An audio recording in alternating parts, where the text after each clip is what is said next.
सुमित्रिं गुणिषु प्रमोदं क्लिष्टेषु जीवेषु कृपावरत्वं यस्ते भावं विपरीतवतो सदा ममात्मा विदधातु देव। जय बोलो अनंतानंद सिद्ध परमेश्वरी भगवान की देवादिदेव मूलनाय श्री बुद्धनाथ भगवान की परम पूज्य आचार्य नित्यति गुरुदेव की परम पूज्य दिव्य तपस्या आचार्य सुंदर सागर जी गुरुदेव की परम पूज्य आरिका सुनेमती माता जी की आरिका संघ की जिनवाणी माता की श्रीमद जैन धर्म की माता जी के चरणों में वंदना करते हुए तीनों साधुओं के चरणों में इच्छा करते हुए आगम के शब्दों को आपके समक्ष। तो कल हमने समझा था 22 नंबर का श्लोक जिसमें क्या पढ़ा था कि समाधि के साधन क्या क्या नहीं है। हमने समझा था कि जब साधक अंतिम समय में है, जब संलेखना धारण कर रहा है, जब मरण के अंतिम समय में जब वो है, तब उसे क्या करना चाहिए। तो क्या करना चाहिए, समाधि को धारण करना चाहिए। और वो समाधि के साधन क्या क्या नहीं थे, ना आसन, न पाटा है, न भूमि है, न पाषाण है, कोई भी साधन नहीं है। तो फिर साधन क्या बताया था कल, जो अपनी स्वयं की आत्मा है, जो विषय और कषाय के जो शत्रु है, जो निकल गए हैं, ऐसी वो निर्मल आत्मा ही तुम्हारी समाधि के साधन है। तो आचार्य देव आगे भी उसी समाधि का साधन और क्या क्या नहीं है, उसी को आगे 23 नंबर के श्लोक के माध्यम से बता रहे हैं। पढ़ते हैं। न संस्करतो भद्र समाधि साधनम न लोक पूजा न च संगमीनम यतस्ततो ध्यात्मरतो भवानिशम विमुच्य सर्वामपि बाह्य वासनम। क्या बता रहे हैं, न संस्करो भद्र, हे भद्र जो आसन नहीं, संस्कार का मतलब क्या है, आसन नहीं है। तो न संस्कार आसन नहीं है, न लोक पूजा, लोक पूजा भी तुम्हारे समाधि का साधन नहीं है, न च संग सम्मेलन, जो संघों का सम्मेलन है वो भी तुम्हारी समाधि का साधन नहीं। तो फिर क्या है, तो उसी को बता रहे हैं। ततः इसीलिए सर्वामपि, सभी, सर्वामपि से क्या आएगा, सभी, बाह्य वासना, बाह्य वासना मतलब जो बाहरी वासनाएं हैं, जो बाहरी चीजें हैं, विमुच्य छोड़ करके, अनीशम निरंतर हमेशा दिन रात, मत अध्यात्मरत, अध्यात्म में निरत हो, मतलब अपनी आत्मा में प्रवृत्ति कर। क्या बताया, तुम्हारी समाधि का साधन आसन नहीं है, लोक पूजा नहीं है, साधु का जो सम्मेलन होता है वो भी तुम्हारी समाधि का साधन नहीं है। तुम्हारी साधन, समाधि का साधन क्या करना है, वो आत्मा, बाहरी वासनाओं को छोड़ करके दिन रात उस आत्मा में ही अपनी प्रवृत्ति करो। ये यहाँ पर श्लोक के माध्यम से बताया। कल हमने देखा था कि किसी को अगर समाधि करना है तो पूर्वाभ्यास की आवश्यकता है। हमें जरूरी है कि हम पूरी जिंदगी भर वो अभ्यास करें ताकि हमारी समाधि अच्छे से हो सके। कोई विद्यार्थी है, कोई परीक्षा देने के लिए जा रहा है, पूरे साल मेहनत ना करे और एग्जाम में जाकर बैठे तो क्या वो पास हो सकता है, क्या वो पास नहीं हो सकता है, उसका निश्चित है कि वो फेल होगा। तो उसी प्रकार से अगर हमें समाधि में उत्तीर्ण होना है, हमें अगर समाधि में पास होना है, तो हमें क्या करना पड़ेगा, पूरी जिंदगी भर उस समाधि के लिए अभ्यास करना पड़ेगा। आचार्य देव कहते हैं कि सिर्फ लास्ट में नमोकार मंत्र सुन लेना समाधि मरण नहीं है। उस समाधि में क्या होता है, हमें ध्यान करना पड़ता है। समाधि में क्या करना पड़ता है, ध्यान करना पड़ता है। और वो समाधि के दो मुख्य ध्यान है। कौन कौन से ध्यान हैं जो मुख्य रूप से समाधि के वक्त पे दो ध्यान किए जाते हैं, कौन कौन से हैं? और धर्म ध्यान और शुक्ल ध्यान, ये दोनों ध्यान समाधि के वक्त किया जाता है। जो उत्कृष्ट रूप से तो क्या है, कौन सा ध्यान है, उत्कृष्ट है, शुक्ल ध्यान उत्कृष्ट है। उसका ध्यान करने से अगर हम चतुर्थ काल में हैं तो हम शुक्ल ध्यान का अवलंबन लेंगे तो हमारा साधन क्या बनेगा। अगर हम शुक्ल ध्यान का अवलंबन लेते हैं तो साधन क्या बनेगा, मोक्ष साधन बनेगा, साधन कारण है।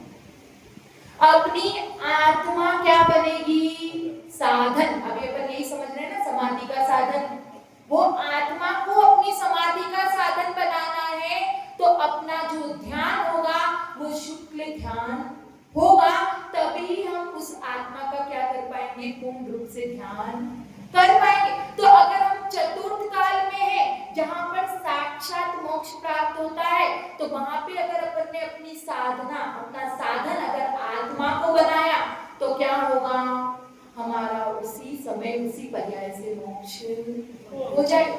वो उत्कृष्ट रूप से समाधि है, वो उत्कृष्ट रूप से साधन है। लेकिन जब आप पंचम काल में नहीं है तो किसको साधन बनाना पड़ेगा, उस परमात्मा को ही हमें साधन बनाना पड़ेगा, उस धर्म ध्यान को ही हमें साधन बनाना पड़ेगा। तो उस धर्म ध्यान के साधन, उस धर्म ध्यान के अवलंबन से ही, और उसमें किसको लेंगे, पंच परमेष्ठियों को लेंगे। अभी हम साक्षात में इतना ध्यान नहीं कर सकते, अभी धर्म ध्यान कर सकते हैं। तो जो साधक जिसने क्या किया है, अभी अभी दीक्षा ली है, उसको ज्यादा समय नहीं हुआ अभ्यास करके और वो समाधि के लिए प्रयास कर रहा है, तो क्या वो आत्मा का ध्यान कर सकता है। जो आत्मा का ध्यान कर सकता है वो तो उत्कृष्ट रूप से आत्मा का ही ध्यान करेगा, लेकिन जो नहीं कर सकता है उसके लिए भी क्या बताया है कि तुम पंच परमेष्ठियों का ध्यान करो।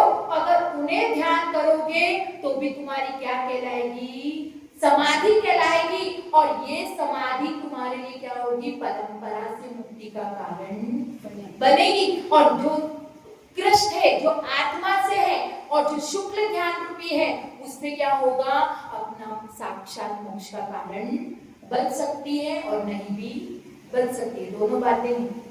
अगर जो शुक्ल ध्यान में है, ठीक है, तो जो शुक्ल ध्यान में, तो क्या वो सारे उसी पर्याय से मोक्ष चले जाते हैं क्या, चतुर्थ काल में भी नहीं जाते हैं। वो भी क्या करते हैं, सर्वार्थ सिद्धि जाते, यथा योग्य देव बनते हैं। ऐसा जरूरी नहीं है कि वो उसी पर्याय से मोक्ष चले जाएंगे। इसीलिए कह रहे कि अगर तुम चतुर्थ काल में करोगे तो तुम्हारा क्या होगा, मोक्ष हो सकता है और नहीं भी हो सकता है। लेकिन वहां पर तुम शुक्ल ध्यान का अवलंबन ले सकते हो। लेकिन जो अभी नहीं कर सकते हैं उनके लिए क्या ऑप्शन बेस्ट है, धर्म ध्यान का।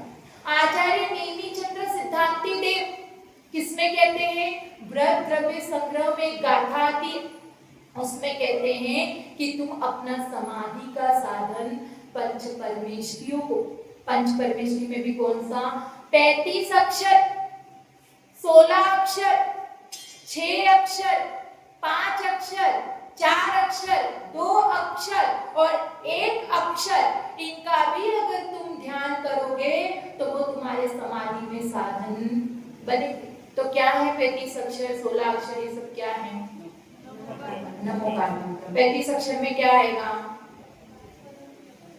पांचों बताएंगे। 16 में क्या आएगा,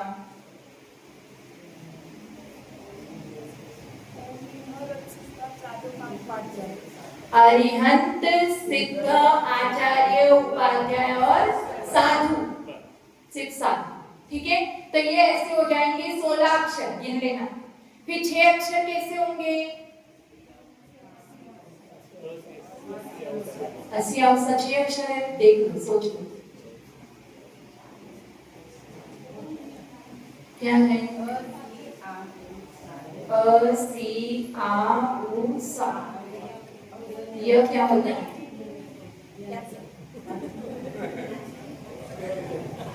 क्या, अरिहंत और सिद्ध।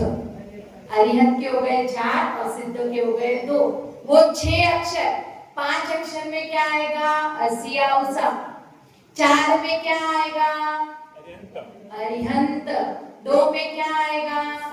सिद्ध। और 1 में क्या आएगा? ओम। ऐसे नमोकार मंत्र का अगर हम एक जैसी शक्ति है वैसे करेंगे, चाहे ओम का कर लो, चाहे अरिहंत सिद्ध बोल लो, चाहे अरिहंत बोल लो, तो भी तुम्हारा क्या कहलाएगा? धर्म ध्यान कहलाएगा। तो तुम उस धर्म ध्यान को भी अपना साधन बना सकते हो, उस पंच परमेष्टि का स्मरण भी अपना साधन बना सकते हो, और साधु की संगति को, सत्संगति को भी अपना साधन बना सकते हो। पूज्यपाद स्वामी ने समाधि भक्ति में बताया है कि जो गुरु है, गुरु का पाद मूल भी क्या है?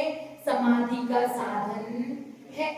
क्योंकि अगर गुरु नहीं होंगे तो कौन व्रत देगा, कौन नियम देगा, कौन दीक्षा देगा, और कौन हमें संभालेगा, और कौन हमें दोषों से निवृत्त करेगा। इसलिए समाधि के साधन वो गुरु भी है, क्योंकि अगर गुरु होंगे तो अंतिम समय में, क्योंकि अगर हम ग्रस्तों के बीच में, अपने परिवार के बीच में समाधि करेंगे तो क्या समाधि हो पाएगी?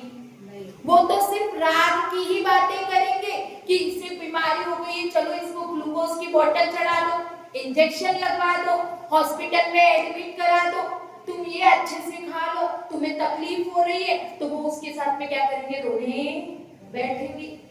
तो वो उसको संबोधन देने वाले नहीं है, उससे उसकी आत्मा का परिचय कराने वाले, वो खुद भोगों में व्यस्त है और उसे भी भोगों में ही लगाएंगे। इसीलिए गुरु के चरणों में जाकर दीक्षा लेकर समाधि की जाती है, क्योंकि गुरु अगर हमारे अंतिम समय में, क्योंकि शरीर तो क्या हो जाता है? क्रश हो जाता है, कमजोर हो जाता है, हमें वेदना सहन नहीं हो रही होती है, हमें भूख प्यास की तकलीफ हो रही होती है, तो तब हम क्या करते हैं? अगर परिवार से मांग लेंगे तो वो खिला देगा, लेकिन जब गुरु सामने होंगे और उनसे अगर कदाचित गलती से हमने मांग भी लिया तो वो हमें संबोधन देंगे कि तुमने आज तक न जाने कितने अनाजों को खाया है, तुमने सुमेरु पर्वत जितना खा लिया है, लेकिन फिर भी तुम्हारी भूख शांत नहीं हुई, तुमने पूरे समुद्र का पानी इतने टाइम से पी लिया है, लेकिन फिर भी प्यास शांत, तो अब तुम्हारा क्या होगा? कुछ भी होने वाला नहीं है। ये शरीर तो क्या है? नश्वर है। तुम अपनी आत्मा में ध्यान लगाओ। जैसे एक माँ को बच्चा मांगता है कि मम्मी मुझे चॉकलेट दे दे, चॉकलेट दे दे, तो माँ क्या करती है? बड़े प्यार से समझाती है कि चॉकलेट नहीं खाना है, चॉकलेट से दांत खराब हो जाते हैं, कीड़े लगते हैं, बहुत गंदी चीज है, मैं तो तुझे बहुत अच्छी मिठाई बनाकर खिलाती हूँ, तुझे ये खीर पसंद है ना, मैं तेरे लिए ये बनाऊंगी, बस तू चॉकलेट। तो उसको चॉकलेट छुड़ाने के लिए उसको उत्कृष्ट उत्कृष्ट जो उसको चीजें पसंद है वो सबका उसको प्रलोभन दिया जाता है। तो वैसे ही गुरु समाधि के वक्त पे क्या बन जाते हैं? माँ बन जाते हैं कि साधक ने अगर कुछ अपने मन खराब कर भी लिया है तो उसको बड़े प्यार से कि तुम अपने मन को स्वच्छ करो, क्योंकि तुम्हें इस शरीर में कुछ भी रखा नहीं है। तुम अगर यहाँ पर सब कुछ त्याग कर दोगे तो तुम्हें इस त्याग के फलस्वरूप आगे क्या होगा? तुम्हारे भोगों के दुख नष्ट हो जाएंगे। जो तुम्हें अभी रोग उत्पन्न हुआ है, जो तुम्हें अभी भूख प्यास की वेदना सता रही है, वो आगे तुम्हें सताएगी और तुम्हारा ये भव का चक्कर, जन्म मरण का चक्कर ही क्या हो जाएगा? खत्म हो जाएगा, नष्ट हो जाएगा। तो ऐसा वो गुरुदेव प्यार से समझाते हैं। इसलिए आचार्य देव कह रहे हैं कि वो गुरु क्या है? तुम्हारे समाधि के साधन। और फिर उसके बाद में जब समाधि होता है तब क्या होता है? 48 साधु वहां पर उपस्थित होते। अगर बड़ा संघ होता है, बहुत साधु होते हैं, तो उन साधु का जो छपक होता है, जो साधक जो समाधि के लिए उपयुक्त है, उसके लिए 48 साधुओं को उनकी निगरानी के लिए, उनकी देखरेख के लिए रखा जाता है। तो इतना ध्यान समाधि के वक्त रखा जाता है। तो गुरुदेव यहाँ पर ये सब कुछ बता रहे हैं, लेकिन ये अभी की व्यवस्था है। लेकिन जब चतुर्थ काल होता है, जब साक्षात मोक्ष मिलने वाला है, तब ये सारी व्यवस्थाएं तब तो साधक खुद ही इतना कैपेबल होता है कि वो अपनी आत्मा में ही रमन, उसको बाहर की चीजें ऑटोमेटिकली अफेक्ट नहीं करती है। लेकिन जो अभी कमजोर है, जो अभी शुरुआती स्टेज पे है, जो इतना स्ट्रॉन्ग नहीं हुआ है, उसको ये सब साधन की आवश्यकता पड़ती। तो यहाँ पे आचार्य विद्यार्थी गुरुदेव ने जो श्लोक लिखा है वो क्या लिखा है? उत्कृष्ट के हिसाब से लिखा है, निश्चय की अपेक्षा से लिखा है। तो यहाँ पर बता रहे हैं कि जो सिंहासन है, जो आसन है, वो तुम्हारा समाधि का साधन नहीं है। जो लोक में पूजा ख्याति फैलती है, वो भी तुम्हारे समाधि के साधन नहीं। एक बहुत अच्छी इसमें कहानी है। एक चीता था, उसको क्या था, वो इतना जिद पे अड़ गया कि जो इंग्लैंड की महारानी एलिजाबेथ है, वहां पर जो रहने वाली चींटी है, उसी से मैं क्या करूंगा?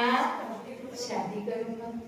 अब उसको सब लोगों ने, सारे चींटे चींटियां जो थी उनकी प्रजाति के सब आए, उसे समझाया कि ये संभव नहीं हो सकता, क्योंकि तुम तो यहाँ भारत का रहने वाला और वो इंग्लैंड की रहने वाली, वो भी महारानी चींटी, वो क्यों तुम्हें अपनी पुत्री देगी? लेकिन वो अपनी जिद पे अड़ा रहा। अब उसकी जिद के चलते क्या हुआ, जो चींटे चींटियां थे वो सब क्या गए? इंग्लैंड प्रस्ताव लेकर चले गए, क्योंकि उनके तो पंख होते हैं, उड़ के पहुंच गए। अब वहां जाके वो रानी से रिक्वेस्ट करते, तो रानी क्या करती है? हाँ बोल देती है, लेकिन एक शर्त रखती है कि तुम वहां से कुछ भी लेकर नहीं आओगे। तो फिर ठीक है, अब वो भारत में आते हैं और सारे चींटी चींटियां उसकी बारात लेकर निकलते हैं। और जो चीता था वो भी कम नहीं था, सम्राट था, का भारत का सम्राट था, काफी ऐश्वर्य था। तो उसने बारात लेकर वो लोग निकले। अब इंग्लैंड में पहुंचे तो उनका बहुत अच्छा स्वागत किया गया। अब वो स्वागत को देखकर चीता जो था बहुत प्रसन्न हुआ, भारी वैभव था वहां पर, तो बहुत खुश हुआ और उनको क्या किया? एक रूम दिया गया। अब वो वहां पर रूम में बैठा था, तो उसका भी अहंकार जागृत हो गया कि ये लोग इतने ऐश्वर्यशाली है, तो मैं भी कुछ कम नहीं हूं। और उसने क्या किया? अपने साथ में सिंहासन लेकर आया था और वो सिंहासन लगाकर वो बैठ गया। अब यहाँ पर क्या हुआ? दूल्हे को बुलाने के लिए कहा गया कि मुहूर्त निकला जा रहा है, चलो दूल्हे को बुलाओ। तो जो रानी थी वो स्वयं चीते को लेने चली गई। अब वो चीता को वहां लेने गई, तो वहां जाकर देखती है कि चीता तो सिंहासन पर बैठा है। और उसको गुस्सा आया, उसने पूछा कि ये सिंहासन कहाँ से आया? तो वो कहता है कि ये मेरा पुश्तैनी, मेरा खानदानी सिंहासन है, इसे हम साथ में लेकर आए। और उसी समय वो रानी कहती है कि तुम अपना ये सिंहासन लेकर यहाँ से निकल जाओ। और भारत क्या हुई? वापस लौट आई। और तब से सारे चींटे क्या हैं? कुंवारे। तो उसने सिंहासन का क्या? उसने सिंहासन का लोभ किया, उसने ख्याति पूजा की लोभ की, तो उसकी क्या हुई? बारात लौट आई। तो आचार्य देव हमसे भी ऐसा ही कह रहे हैं कि अगर तुम उस सिंहासन के लोभ को नहीं छोड़ पाओगे, उस ख्याति लाभ के लोभ को नहीं छोड़ पाओगे, तो तुम्हारी बारात भी मंदिर तक तो आएगी और वापस लौट जाएगी। तुम साधु के चरणों तक तो आओगे, लेकिन वापस चले जाओ। तो इसीलिए कह रहे हैं कि जो वो लोक पूजा है वो भी तुम्हारा साधन नहीं है। हो सकता है क्योंकि जो छपक होते हैं, क्या होता है, अंतिम समय में होते तो सब लोग उनके दर्शन करने आते हैं, और दर्शन करने पर कि क्या त्याग है इनका, क्या तपस्या है, उनकी तारीफ करते हैं। तो आचार्य देव कह रहे हैं कि तुम उस प्रशंसा के मूल में बिक मत जाना, क्योंकि वो प्रशंसा का मूल क्या है? तुम्हारे लिए जहर है, तुम्हारे अमृत को विष कर देगा। तुम उसमें बह मत जाना कि लोग मुझे इतना मेरी तारीफ कर रहे हैं, मेरी इतनी प्रशंसा कर रहे हैं, मुझे इतने सारे लोग दर्शन करने आ रहे हैं, क्योंकि ये सब तुम्हारे समाधि के साधन नहीं। फिर कह रहे हैं नच संग सम्मेलन, जो 48 साधुओं का मेला लगा है और जो आसपास साधु होते हैं वो भी कि चलो छपक हैं, इनके दर्शन करे आते हैं, संबोधन, तो तुम्हारे आसपास सारे साधु ही साधु है, तो तुम्हें लग रहा है कि वाह कितना अच्छा है, मैं समाधि पे हूँ, मैं छपक हूँ, मेरे सब दर्शन करने आ रहे हैं, सारे साधु मेरी सेवा कर रहे हैं। वो साधु को क्यों नहीं किया जाता है? क्योंकि छपक का पूरा शरीर गल जाता है, तो उसको ध्यान से बैठाना है, उठाना है, दीर्घ शंका लघु शंका के लिए लेकर जाना है उसका मन। अगर क्योंकि इतना कम धीरे बोल पाते, अगर तकलीफ भी हो रही है तो उनकी आवाज नहीं निकलती, तो पास में बैठोगे तो उनकी समस्या का निवारण कर पाओगे। तो इन सब के लिए उन्हें नियुक्त किया जाता है। तो साधक के मन में आ सकता है कि मेरे आसपास इतने साधु हैं, तो उसकी भी तुम वो मत करना, उसमें भी इतना खुश मत होना, क्योंकि ये जो साधुओं का सम्मेलन है वो भी तुम्हारे समाधि का साधन, तुम्हारे समाधि का साधन सिर्फ और सिर्फ तुम्हारी आत्मा है। उसी पे तुम अपना ध्यान लगाओ, उसी पे तुम अपना ध्यान केंद्रित करो। आचार्य जी लास्ट में यही कहना चाहते हैं कि तुम स्वयं अपना क्या बनाओ, मूर्ति बनाओ, और वो मूर्ति बनाने का जो सामान है वो भी क्या है, तुम्हारे अंदर ही है। तुम स्वयं मूर्तिकार हो, तुम स्वयं मूर्ति हो, और वो जो अनगढ़ पाषाण, जो पाषाण काम आता है मूर्ति बनाने के लिए, वो भी क्या है, वो भी तुम्हारे अंदर ही है। बस तुम्हें उसको तराशना है। जिस प्रकार से क्या है, अपनी जो भगवान की प्रतिमा बनती है उसमें क्या होता है, एक बड़ा सा पत्थर लेकर उसी में अलग से कोई जॉइंट नहीं होता है, उसी को तराशते जाते हैं, उसी को तोड़ छेनी हथौड़े से अलग अलग करके उसी में नक्शा बनता है। तो उसी प्रकार से तुम्हें भी कुछ भी जोड़ना नहीं है। तुम्हारा एक पाषाण तुम्हारे अंदर है, तुम्हारे अंदर ही वीणा है, तुम्हारे अंदर ही संगीत है, और तुम्हारे अंदर ही वो स्वर की ध्वनि है। बस तुम्हें क्या करना है, उस वीणा को व्यवस्थित करना है। जो तार टूट गए उसे जोड़ना है, और जो तार ढीले हो गए उसे कसना है। उसी प्रकार से जो तुम्हारे अंदर पाषाण है उसको बस तराशते चले जाओ, उसे बस अलग करते चले जाओ, तो तुम्हारा परमात्मा अपने आप निर्मित हो जाए।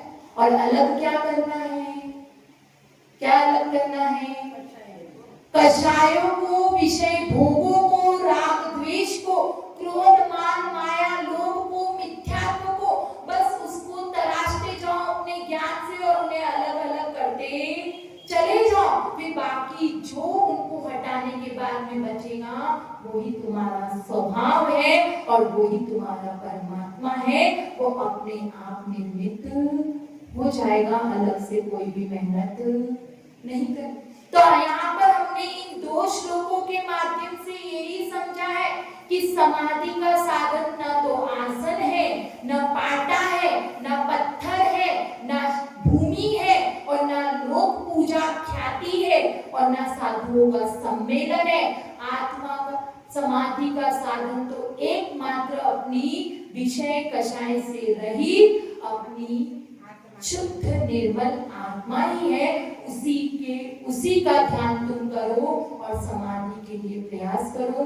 जब राज्य से सुंदर सागर जी गुरुदेव की परम प्रचार का श्रीमती माता जी की